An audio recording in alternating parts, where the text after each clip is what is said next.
शहर के कोने में बसा आदर्श मोहल्ला अपने नाम की तरह बिल्कुल भी नहीं था, क्योंकि यहाँ हर गली के नुक्कड़ पर ऐसे बुजुर्ग और जवान मिल जाते थे जिनकी नजरें हमेशा कुछ नया और दिलचस्प ढूंढती रहती थी। इसीलिए इस मोहल्ले को ठरकी मोहल्ला नाम देना कोई गलत बात नहीं थी। इसी मोहल्ले में रहने वाली सरला जी के बेटे नवीन की हाल ही में जिस लड़की से शादी हुई थी वो बहुत मॉडर्न थी। नाम था श्रेया। नवीन और श्रेया की शादी दूसरे शहर में हुई थी, जहाँ श्रेया का मायका था। शादी के बाद जब श्रेया घर की बालकनी में खड़े होकर अपने मोबाइल पर गाने लगाकर और हेडफोन लगा एक्सरसाइज कर रही थी, सरला जी ने जब ये नजारा देखा तो श्रेया को टोक दिया। श्रेया बहू, वो मैं कह रही थी तुम इस तरह से बालकनी में एक्सरसाइज वगैरह मत किया करो। ये मोहल्ला तुम नहीं जानती हो, ठरकी लोगों का है। दूसरों के घरों में झांकना, उनकी बहू बेटियों को ताड़ना यहाँ के ठरकी लोगों की आदत है। तुमने देखा होगा यहाँ पर बालकनी में कोई भी लेडी खड़ी नहीं होती, सब घर के अंदर ही रहती हैं। पर मैं अंदर नहीं रह सकती ना मम्मी जी, मुझे कॉलोनी और सोसाइटी में रहने की आदत है। मैं हमेशा से ऐसे ही एक्सरसाइज करती हूँ। प्लीज, मैं किसी के लिए अपने आप को बदल नहीं सकती। मैं जैसी हूँ वैसी ही रहूंगी। आप मुझे आज के बाद टोकना मत। जिसको मुझे देखना है देखता रहे। मैं वैसी ही रहूंगी जैसे हमेशा से रहती आई हूँ। सॉरी। और फिर श्रेया बालकनी से कमरे में चली गई। नवीन अब तक नहा धोकर रेडी हो चुका था। नवीन, अपनी मम्मी को समझा दो कि मैं इस तरह से बंद कर नहीं रह सकती। मैं मॉडर्न हूँ, आज की लड़की हूँ। अगर मैं बालकनी में खड़े होकर एक्सरसाइज कर भी रही हूँ तो उसमें गलती क्या है? बेफालतू का मुझे सुना दिया। अरे वो हमारा मोहल्ला ही ऐसा है, इस वजह से मम्मी ने बोला होगा। अच्छा तुम अपना मूड मत खराब करो, रेडी हो जाओ, हम कहीं घूमने चलते हैं। वैसे भी अब 2-3 दिन बाद मेरा ऑफिस खुल जाएगा, फिर बोलोगी कि मैंने तुम्हें टाइम नहीं दिया। वही तो, हनीमून पर 1 हफ्ते के लिए गए थे तो मन ठीक था, पर ये सब बातें कहकर मम्मी जी ने मेरा मूड खराब कर दिया। मैं तैयार हो जाती हूँ, मुझे भी थोड़ी देर के लिए घूमने जाना है। घर पर बहुत घुटन हो रही है। श्रेया अभी कपड़े चेंज करने जा ही रही थी कि तभी सरला जी कमरे में आ जाती हैं। उनके हाथ में नाश्ते की ट्रे थी। बहू, मैंने तुम्हारे लिए गरम गरम आलू के पराठे बनाए हैं, तुम्हें पसंद है ना? सॉरी, मैंने तुम्हें ज्यादा ही बोल दिया। मम्मी जी, आप सॉरी क्यों कह रहे हो? सॉरी तो मुझे कहना चाहिए। मैंने भी तो आपको पलट कर उल्टा जवाब दिया। I am sorry. आप मेरे लिए कितना सोचते हो, पर आप मुझे प्रॉमिस करो, अब इन मोहल्ले वालों की वजह से हम दोनों कोई बहस नहीं करेंगे, कोई लड़ाई नहीं होगी।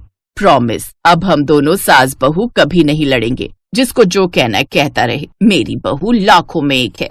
अब श्रेया की सास ने उसे कुछ भी कहना बंद कर दिया, क्योंकि वो जानती थी कि जमाना बदल रहा है और आजकल की बहुएं इस तरह से घर में कैद होकर नहीं रह सकती। श्रेया नेचर की बहुत अच्छी थी, सरला जी की बहुत रिस्पेक्ट करती थी, इसलिए सरला जी ने अपनी बहू के साथ अपने रिश्ते में कोई कड़वाहट नहीं आने दी। पर ठरकी मोहल्ले के कुछ आदमियों की आदतें कहाँ सुधरने वाली थी। वो तो बस इसी फिराक में रहते थे कि कब श्रेया घर के दरवाजे से बाहर निकले और कब वो उसे घूर घूर कर देखे और गंदे गंदे कमेंट्स करे। ऐसे ही एक शाम जब श्रेया मार्केट के लिए निकली तो पान की दुकान पर खड़े ठरकी लड़के कमेंट करने लगे, अकेले न बाजार जाया करो, नजर लग जाएगी, हमें भी साथ ले जाया करो। अरे भाई, मार्केट में आजकल ब्लू जीन्स बड़ी चल रही है, मैं भी सोच रहा हूँ ब्लू जीन्स ले लूं, मैचिंग मैचिंग। श्रेया लड़कों को कुछ नहीं बोली, वो चुपचाप मार्केट चली गई। अक्सर ऐसे ही घटिया कमेंट्स उसे सुनने को मिलते थे, पर वो एक कान से सुनती और दूसरे से निकाल देती। पर नवीन सब कुछ समझ रहा था। मम्मी, वो जो मॉडल कॉलोनी में नई सोसाइटी बन रही है, मैं सोच रहा हूँ वहीं एक फ्लैट ले लेते हैं। यहाँ रहना अब ठीक नहीं, पता नहीं अब मन नहीं करता, यहाँ का माहौल बहुत खराब हो गया है।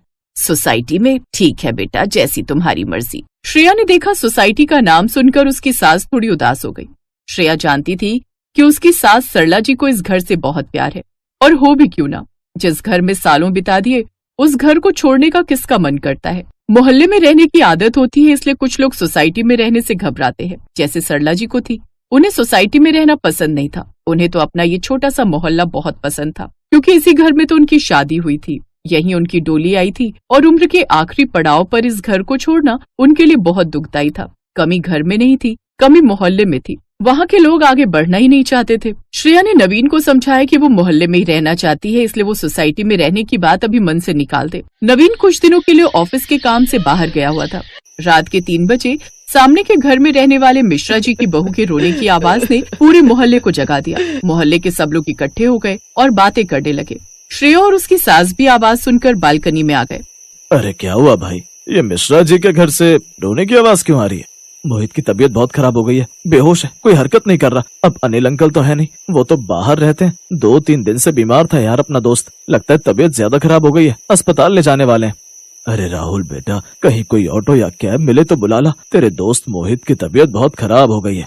अंकल जी इतनी रात में ऑटो नहीं मिलेगा, यहाँ कहीं किसी के पास कार हो तो आप जल्दी अस्पताल जा सकते हो। मेहता अंकल आप अपनी कार दे दो इनको।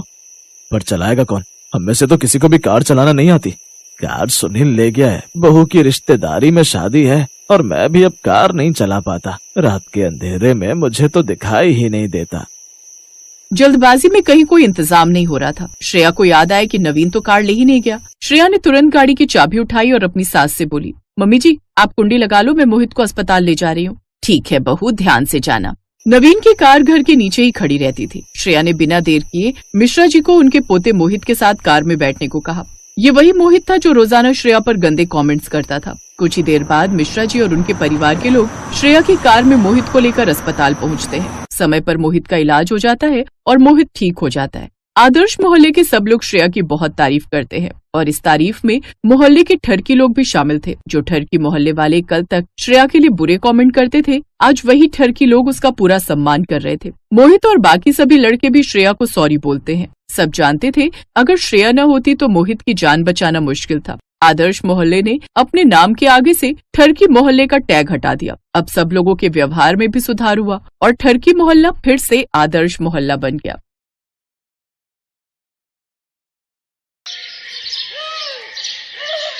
स्वाति पिछले कुछ दिनों से बहुत परेशान थी। शादी को अभी 1 महीना भी पूरा नहीं हुआ था, फिर भी स्वाति को देखकर ऐसा लगता था कि उसके चेहरे पर कोई खुशी नहीं है। इस बात को लेकर उसका पति आशीष और सास शर्मिला कई बार पूछ चुके थे। स्वाति बेटा क्या बात है, मैं देख रही हूँ जब से तुम शादी होकर इस घर में आई हो तुम बहुत परेशान रहती हो। क्या तुम्हें यहाँ ससुराल में कोई परेशानी है बहू? नहीं मम्मी जी, ऐसी कोई बात नहीं है, बल्कि मैं तो खुद कहने वाली थी कि आप सब मेरा इतना ख्याल रखते हो, मुझे मम्मी के घर की याद ही नहीं आती है। बस ऐसे ही थोड़ी थकान रहती है, हो सकता है शादी की भागदौड़ में ऐसा हो गया हो। मम्मी मैं कितनी बार तो स्वाति को कहता हूँ कि कुछ खाया पिया करे। देखो आप जो आलू के पराठे और दही रखकर आए थे, मुश्किल से 1 या 2 टुकड़े ही खाए होंगे। बोल रही है मुझे भूख नहीं है। तुम्हें पसंद नहीं आया नाश्ता बहू? नहीं नहीं मम्मी जी, नाश्ता तो बहुत टेस्टी बना था, आलू के पराठे मुझे बहुत पसंद आए। 1 सेकेंड, मेरा मोबाइल बज रहा है, मैं अभी आती हूँ। स्वाति दौड़कर कमरे में जाती है और फोन उठाती है। हेलो मनोज, मैंने तुम्हें कितनी बार कहा है मुझे ऐसे टाइम बे टाइम फोन मत मिलाया करो। मैं शादीशुदा हूँ, अगर किसी ने तुम्हारा मोबाइल फोन बजता हुआ देख लिया तो मेरी शामत आ जाएगी। क्या करूं डार्लिंग, तुम्हारी आवाज सुनने को दिल तरस रहा था, बस इसीलिए तुम्हें फोन मिला लिया। अच्छा ये बताओ मिलने कब आ रही हो? 1 महीना होने वाला है तुमसे मिले हुए। मैं तुमसे मिलने नहीं आ सकती, मेरा आना मुश्किल है। देखो मुझे मना करके तुम गलती कर रही हो, तुम जानती हो ना कि मैं क्या कर सकता हूँ। मनोज तुम ऐसा क्यों कर रहे हो? तुम्हें अपना बॉयफ्रेंड बनाना मेरी जिंदगी की सबसे बड़ी भूल थी। तुम मेरी प्रॉब्लम से नहीं समझ रहे हो और तुम इतना गिर जाओगे ये मैंने कभी नहीं सोचा था। तुम तो कहते थे कि तुम मुझे बहुत प्यार करते हो, क्या प्यार करने वाले इस तरह से ब्लैकमेल करते हैं? देखो मेरे पास तुम्हारी ये फालतू बातें सुनने का टाइम नहीं है, या तो तुम मुझसे मिलने आओ या फिर मैं तुम्हारे बारे में। नहीं नहीं मनोज, तुम ऐसा कुछ नहीं करोगे। ठीक है, मैं मौका देखकर तुमसे मिलने जल्दी आऊंगी, पर प्लीज मैं तुम्हें खुद कॉल करूंगी, तुम मेरे नंबर पर फोन मत करना। आशीष और माँ पापा जी मेरे आसपास ही रहते हैं। स्वाति की आंखों में आंसू आ जाते हैं। तभी उसकी सास शर्मिला कमरे में आ जाती है। स्वाति फोन काट देती है। स्वाति बेटा क्या बात है, कौन था ये लड़का जो तुम्हें डरा रहा था? मैंने सब सुन लिया है, मुझे सच सच बताओ, कुछ भी छुपाने की जरूरत नहीं है। मम्मी जी मुझे माफ कर दीजिए, मैं बहुत परेशान हूँ, आप मुझे जो सजा देना चाहती हैं वो दे दीजिए, पर मेरी कोई गलती नहीं है। मनोज मेरा अतीत है।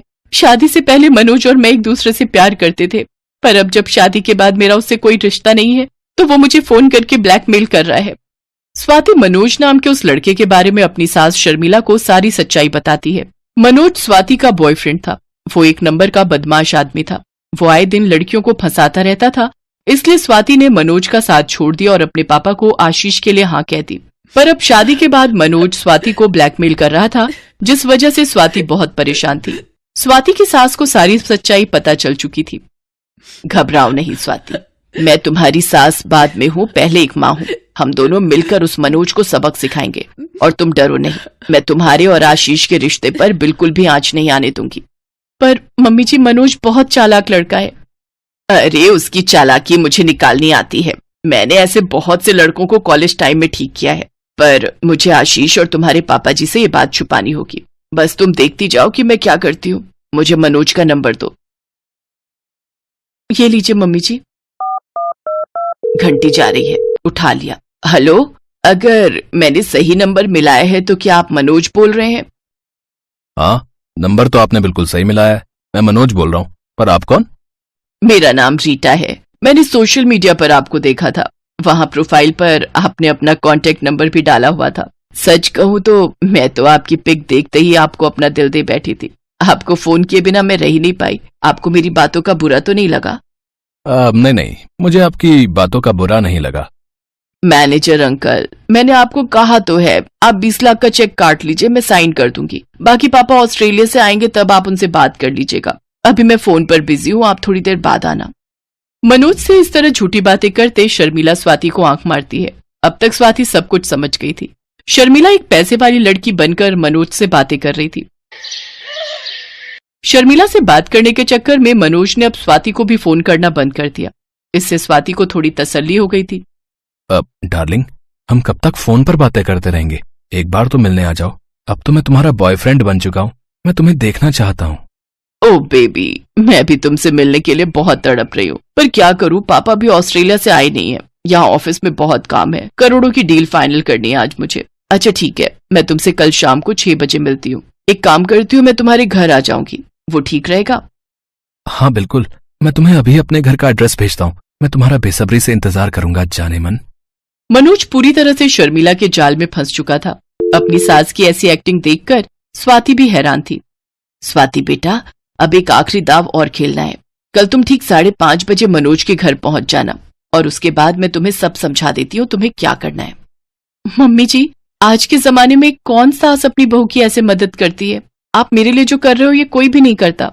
स्वाति बेटा, मैं जानती हूँ कि तुम गलत नहीं हो, इसलिए मैं तुम्हारी मदद कर रही हूँ। मैं नहीं चाहती कि मनोज के कारण तुम्हारी बदनामी हो। तुम मेरी बेटी हो और बेटी के लिए मां नहीं करेगी तो और कौन करेगा? स्वाति की आंखों में आंसू आ जाते हैं और वो अपनी सास के गले लग जाती है। अगले दिन स्वाति 5:30 बजे मनोज के घर पहुंच जाती है, पर मनोज शर्मिला यानी रीटा के आने का वेट कर रहा था। स्वाति, मेरी एक फ्रेंड आने वाली है। मैं नहीं चाहता कि वो तुम्हें यहाँ देखे। प्लीज यहाँ से चली जाओ। अरे, तुम ही तो मुझे कहते थे मिल लो, आ जाओ, उदास हो रहा हूँ। अब मैं आ गई हूँ तो मुझे जाने के लिए कह रहे हो? ऐसे थोड़ी होता है। अब मैं आई हूँ तो आराम से बैठूंगी। मैं भी तो देखूं तुम्हारी नई गर्लफ्रेंड कौन है। साफ साफ बोलो तुम्हें क्या चाहिए और यहाँ से चली जाओ। तुम मेरी सारी फोटोज वीडियोस अपने फोन से डिलीट कर दो, मैं यहाँ से चली जाऊंगी। ठीक है, मैं सब कुछ डिलीट कर रहा हूँ, फिर तुम एक सेकंड भी यहाँ नहीं रुकोगी।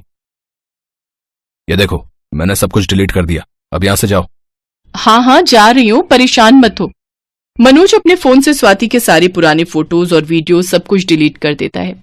स्वाति चैन की सांस लेती है और वहां से घर आ जाती है। उधर मनोज परेशान हो रहा होता है और वो बार बार शर्मिला के नंबर पर फोन करता है, पर शर्मिला पहले ही अपना फोन स्विच ऑफ कर चुकी थी। मनोज बहुत देर तक शर्मिला के नंबर पर फोन करता है पर स्विच ऑफ आता है। अगले दिन शर्मिला अपने मोबाइल का नंबर बंद कर देती है और एक नया नंबर ले लेती है। मनोज को पता ही नहीं चलता कि शर्मिला ही रीटा थी। वो तो रीटा को फोन मिलाने की कोशिश कर रहा था, पर उसे क्या पता था कि रीटा नाम की कोई लड़की थी ही नहीं। वो अपना सर पीट लेता है क्योंकि अब तो स्वाति के भी सारे फोटोज और वीडियोस डिलीट कर चुका था। अब उसके पास स्वाति को भी ब्लैकमेल करने के लिए कुछ नहीं बचा था जिससे वो स्वाति को तंग कर सके।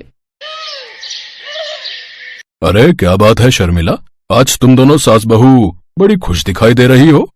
हाँ पापा, मैं भी यही देख रहा हूँ। दोनों इतनी देर से हंस हंस कर बातें कर रही हैं, पर बात क्या है ये नहीं बता रही।